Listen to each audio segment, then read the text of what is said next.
Shalom Aleichem, brothers and sisters, and blessings to you, and happy Passover. If you're like me, you and perhaps predominantly your wife is out preparing the house and getting everything ready while you help her try and get everything together for the festivities tonight. So, over the course of this week, I've been talking a lot about Holy Week and focusing on Jesus' progression towards the cross. So, if I pull out my little chart here of everywhere we know Jesus had gone throughout the week here, it just shows you entering into Jerusalem, speaking in the temple, cleansing the temple, speaking on the porch, which we've gone through yesterday. And today is blank. We don't actually have any listings for what was he doing on that Wednesday. So where was he? Was he getting stuff ready for the festival? Was he just spending time with his family, knowing that he was going to be suffering as the days went forward? We don't honestly know. It's all up to speculation. Presumably, I think he was spending time with his family in the surrounding area of Jerusalem. But so today, with Passover festivities coming in tonight, I want to primarily just focus on what is Passover, how does that affect us as believers in Jesus as the Messiah, and what do we do with this appointed time? So, Passover started and commemorates the whole Exodus in Egypt. He actually spent this morning reading through Exodus chapters 1 through 12, where we read about the Passover story and we read about God liberating Israel from Egypt. So, a couple of observations I'm going to share with you as I kind of talk about what the importance of Passover is here. One huge one, talking about when God calls Moses from his shepherding in the wilderness and tells him, "You are going forth to bring my people out of exile. I am sending you. I have heard their cries, and now I have raised you. The time that you were spared in Egypt from a Hebrew family that you were supposed to die in, raised in a palace, exiled to the countryside. Now I'm bringing you back into the land. Stand before Pharaoh and tell Pharaoh to let my people go, that I am going to make a move for you." And here's just a really big observation that's really going to kind of hit as we focus in on this whole idea of the actual Passover commemoration. "And you shall say to Pharaoh, 'Thus said Yahweh, Israel, my son, my firstborn. So I say to you, let my son go to serve me. But if you refuse to let him go, see, I am killing your son, your firstborn.'" So here, God's already said, you think you're God? Well, I'm the one true God. My people who are my firstborn, my nation, I am going to bring them. You're going to give them back to me. I am going to bring them out of exile and bring them back to the promised land that I have given to their ancestors. And if you don't, I am going to destroy your land, your people, your son, which ultimately culminated into the death of the next Pharaoh.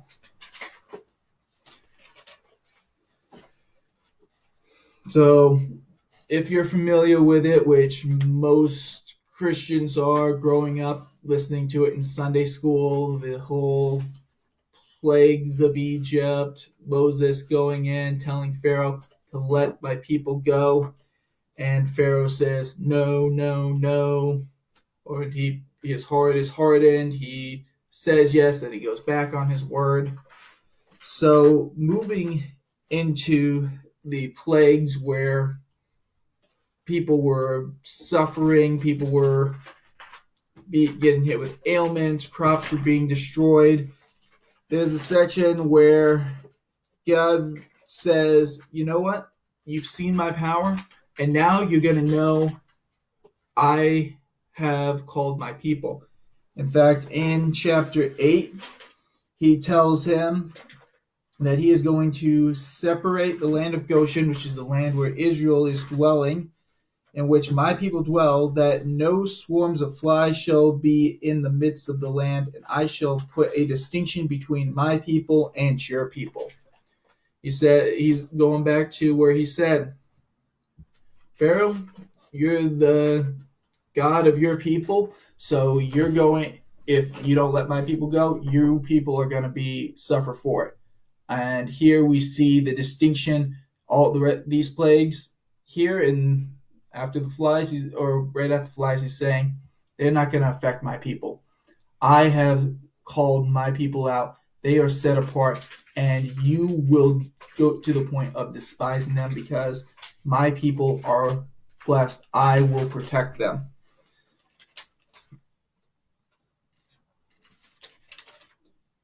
So I want to just kind of fast forward over to the major story. I know there's a whole lot of information I'm skipping here. We could spend hours talking about all these plagues, how each one of these plagues correlates with one of the gods of Egypt. In fact, you can culminate these plagues as a front to all of the hierarchy of the Egyptian religion, in which God says, okay, you worship him, let me show you how much better I am. You worship him, I'm going to show you how much better.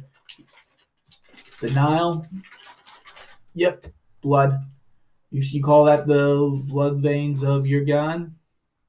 It's now literally blood. You worship frogs for a frog goddess as your fraternity goddess. I'm going to crawl your beds with frogs. There's irony all throughout these scriptures. It's actually just a really fun story when you dive into the mythology of everything and what this meant in Near Eastern culture and how this kind of sets up for people in understanding all around nations how God is going to move. I'm going to jump into chapter 11 here. And Yahweh said to Moses, I am bringing yet one more plague on Pharaoh and on Egypt. After that he is going to let you go from here. When he lets you go, he shall drive you out from here altogether. Speak now in the hearing of the people, and let every man ask from his neighbor, and every woman from her neighbor, objects of silver and objects of gold. And Yahweh gave the people favor in the eyes of the Egyptians. And the man, Moses, was very great in the land of Egypt, and in the eyes of Pharaoh's servants, and the eyes of the people. Moses said, Thus said Yahweh, about midnight I am going out into the midst of Egypt, and all the firstborn in the land of Egypt shall die, from the firstborn of Pharaoh who sits on his throne, even to the firstborn, the female servant who is behind the handmill, and the firstborn of cattle. And there shall be a great cry throughout all the land of Egypt, such as has never been heard or ever be again. But against any of the children of Israel no dog shall move its tongue against man or against beast, so that you know that Yahweh makes distinction between Egypt and Israel. And these servants of yours shall come down to me and bow down to me, saying, Get out, you and all your people, at your feet. And after that I shall go out. And he went out from Pharaoh in great displeasure. But Yahweh said to Moses, Pharaoh is not going to listen to you in order to multiply my wonders in the land of Egypt. And Moses and Aaron did all these wonders before Pharaoh. However, Yahweh hardened the heart of Pharaoh, and he did not let the children of Israel go out of his land. And Yahweh spoke to Moses and to Aaron in the land of Egypt, saying, This month is the beginning of months for you, and it is the first month of the year for you. Speak to all the congregation of Israel, saying, on the 10th day of this month, each one of them is to take for himself a lamb, according to the house of his father, a lamb for a household. And if the household is too small for the lamb, let him and his neighbor next to his house take it according to the number of beings, according to each man's need. You make your count for the lamb. Let the lamb be a perfect one, a year-old male. Take it from the sheep or from the goats, and you shall keep it until the 14th day of the same month. Then all the assembly of the congregation of Israel shall kill it between the evenings, and they shall take some of the blood and put it on the two doorposts and on the lintel of the houses where they eat it. And they shall eat of the flesh on that night, roasted in fire, with unleavened bread and with bitter herbs. They shall eat it. Do not eat it raw nor boiled at all, with water or roasted, but roasted in the fire, its head with its legs and its inner parts. And do not leave of it until morning. And what remains of it until morning you are to burn with fire. And this is how you eat it: your loins girded, your sandals on your feet, and your staff in your hand. And you shall eat in haste. It is the Passover of Yahweh. And I shall pass through the land of Egypt on that night, and shall smite all the firstborn in the land of Egypt, both man and beast. And on all the mighty ones of Egypt I shall execute judgment. I am Yahweh. And the blood shall be a sign for you on the houses wherever you are. And when I see the blood, I shall pass over you, and let the plague not come on you to destroy when I smite the land of Egypt. And this day shall come to you a remembrance, and you shall observe it as a festival to Yahweh throughout your generations. Observe it as a festival and everlasting law. 7 days you shall eat unleavened bread. Indeed, on the first day you cause leaven to cease from your houses. For whoever eats leavened bread from it the first day until the 7th day, that being shall be cut off from Israel. And on the first day is a holy gathering, and on the 7th day you have a holy gathering. No work at all is done on them, only that which is eaten by every being, that alone is prepared by you. And you shall guard the. Actually, I don't actually know that one. Mitzvot. Oh, shall guard the command, for on this day I brought you your divisions out of the land of Egypt, and you shall guard this day throughout your generations, an everlasting law. And first on the 14th day of the month, in the evening, you shall eat unleavened bread until the 21st day of the month in the evening. For 7 days no leaven is to be found in your houses. And for if anyone eats what is leavened, that same being shall be cut off from the congregation of Israel, whether sojourner or native of the land. Do not eat that which is leavened in all your dwellings. You are to eat unleavened bread. And Moses called for all the elders of Israel and said to them, Go out and take the lambs for yourselves according to your clans, and slaughter the Passover. And you shall take a bunch of hyssop and dip it in blood that is in the basin, and strike it on the lintel and the two doorposts with the blood that is in the basin. And you, none of you, shall go out of the door of your house until morning. And Yahweh shall pass on to smite the Egyptians, and shall see blood on the lintel and on the two doorposts. And Yahweh shall pass over the door, and not allow the destroyer to come into your houses to smite you. And you shall guard this word as law for you and for your sons forever. And it shall be when you come to the land which Yahweh gives you, as he promised, that you shall guard this service. And it shall be when your children say to you, what does this service mean to you? Then you shall say, it is the Pesach slaughtering of Yahweh, who passed over the houses of the children of Israel in Egypt, when he smote the Egyptians and delivered our households. And the people bowed their heads and did obedience. So I'm just going to stop there. That was kind of a big-winded discussion or passage of scripture to tell you, what does this holiday mean? Why do we gather at festivals, and how does this affect those of us who are believers in Messiah? If we remember, this is a command given to the children of Israel. Well, we as believers in Messiah, as Rabbi Paul writes, are grafted in with Israel. This is a command for those people who are children of God. So, digging into what was going on here for the children of Israel.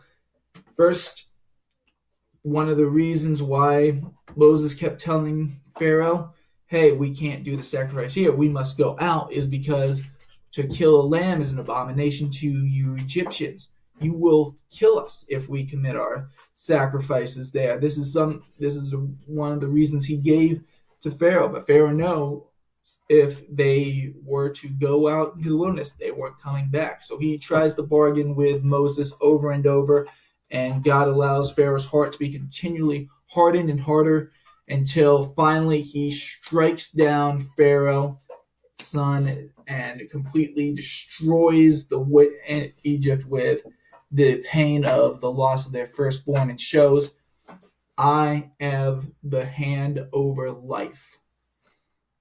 And we're told on the 10th, they took a lamb, innocent, 1-year-old baby lamb, no wounds, perfect lamb, brought it into their house, loved on it until the 14th day, when it became the sacrifice to stand in the gate between them and death, and instead marked their household as safe when death came to their door.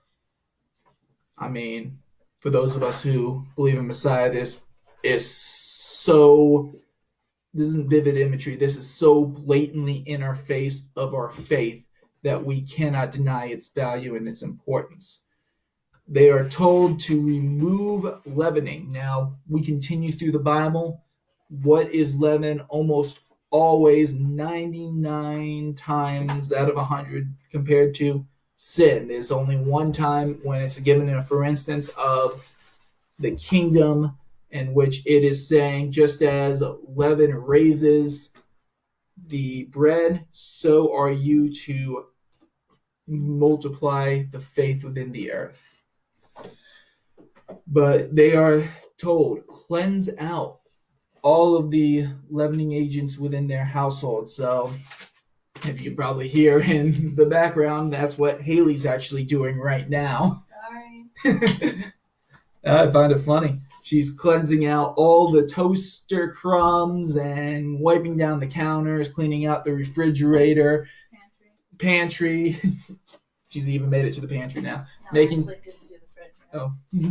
In order to symbolically remove any of that from our household.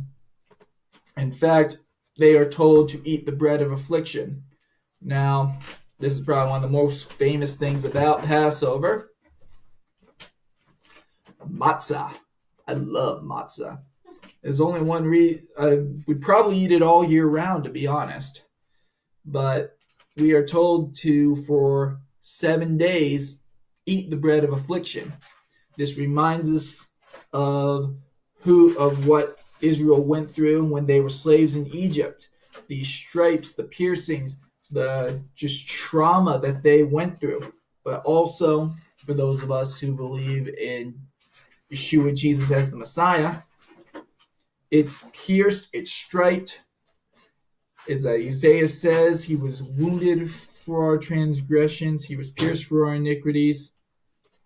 I mean, it's the symbol of our faith. That's why most churches, when they do communion, matzah is what they use, or some sort of cracker. In just about every church I've ever been a part of, it's always been some matzah or some unleavened baking agency. Big bread there. I look forward to when Haley makes homemade matzah. Perhaps next time I will have some actually here to show you what it looks like when it's not mass produced in a factory. And so another thing that really stuck out to me this year as we think about Passover is the fact that they were all confined to their own homes. For a lot of us, that's kind of life as we know it, right? We're all forced to quarantine ourselves, trying to escape death as the virus pandemic spreads throughout the world, killing people or predominantly just making people sick. But we are confining ourselves to and social distancing in effort to protect our families, to protect our loved ones. So they all gathered together after making the sacrificial lamb and taking the blood and painting it on the doors, and what's not said but most likely happened, poured it into the bowl of the threshold there on their doors. And if you were to go to another teaching I did last year, it's on my Facebook page as well as our YouTube channel, on talking about covenants of threshold covenants and its importance of what that meant in the Middle East there. And so a lot of people traditionally will maybe hang a red scarf there. In fact, you can kind of see over our kitchen here, symbolically, we have a little scarf sitting over our kitchen there to show you of what we are doing to memorialize this festival of being called out to God, of remembering the Passover lamb that was sacrificed there in Egypt, and the perfect messianic Messiah who was lifted up on the cross for our salvation. Now, throughout the Seder meal, which is the order of service there, we look at different objects. Here's our Seder plate here that has things like the shank bone of the lamb to remind us of the lamb that was crucified. We have bitter herbs, just as is also we read there in the commandment, there to remind us of the harshness that was gone through there. We have haroset, which is apples and honey and almonds that are a sweetness. Pecans in this year. Or walnuts usually. Or walnuts a lot of times. There's lettuce that parsley that we dip into salt water to remind us of the tears and the afflictions and the pain. And all the suffering that is remembered traditionally throughout the Jewish order of service, we can see directly into Messiah. In fact, if you were to do a Passover Seder this year, whichever type you did, you would see it even in just something like this traditional Jewish Seder that is given out by an actual house that came in my big giant box of matzah. If you were focusing more on a more messianic focused one, great book here is Our Passover Lamb, a Christian Haggadah, good friend Dave Wilbur, which we used last year. And this year we're doing another one called Broken for You, a Christian Haggadah for Passover from Founded in Truth. There, that another friend of mine, Matt Vanderels, wrote there. And these are great ways just to see the importance of tradition and how it reflects and reminds us of where our faith ultimately culminates and why we go back to memorialize our freeing of bondage from not only from our fathers in Israel who were freed from Egypt, but also the spiritual exodus that Messiah Jesus led forth. In fact, if we were to turn to Luke chapter 22, and I'm going to drop down to verse 15. And he said to them, with desire I have desired to eat the Passover with you before my suffering. For I say to you, I shall certainly not eat of it again until it is filled in the reign of God. And taking the cup, giving thanks, he said, take this and divide it among yourselves. For I say to you, I certainly will not drink of the fruit of the vine until the reign of God comes. And take the bread, and giving thanks, he broke it and gave to them, saying, this is my body, which is given for you. Do this in remembrance of me. Likewise the cup also after supper, saying, this cup is the renewed covenant in my blood, which is shed for you. But see, the hand of him delivering me up is with me on the table. For indeed the Son of Man goes as it has been decreed. But woe to that man by whom he is delivered up.